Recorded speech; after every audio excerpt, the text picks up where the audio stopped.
22 of China's 56 ethnic minority tribes live in the province of Yunnan. Every tribe has its own form of language, history, food, colourful clothing and traditions, each distinct from the other, and all of them different from the majority Han Chinese. I spent some time trekking in the mountains there recently, and found that although the people don't want to lose their unique and ancient traditions, the modern world is unfortunately endangering them. I travelled to the corner of Yunnan, called Xishuangbanna, on the border of Myanmar and Laos, and spent 2 weeks in the mountains, staying with the local minority people. What struck me most, first of all, were the houses themselves.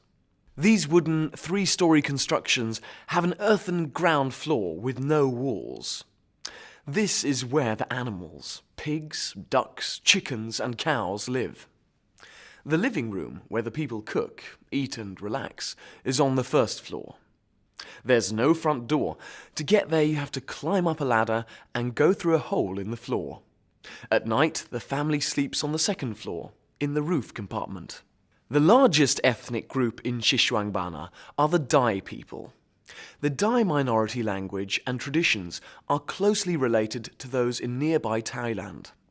The people are Buddhists, and it's traditional for young boys of around 8 to 12 years old to spend 2 or 3 years in a monastery and learn the ancient traditions and beliefs of Buddhism.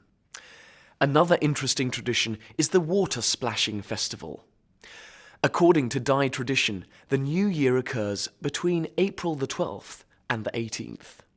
To celebrate, the people splash water over each other to drive away evil spirits. And I mean splash. If you're outside during the day at this time, you'll get absolutely soaked. In Xishuangbanna, there are around 100,000 hectares of virgin forest and over 5,000 different kinds of plant. However, landowners are cutting down the indigenous forests to replace them with rubber trees, which produce a quick and regular profit. Without proper regulation, the villagers could find that the land they've lived on for hundreds, if not thousands of years, could be destroyed. Another danger to their way of life is rural migration. It's not uncommon to enter a village in the mountains and see only old people, young children and dogs, most of the village youths having left for the bright lights of the city to seek their fortune.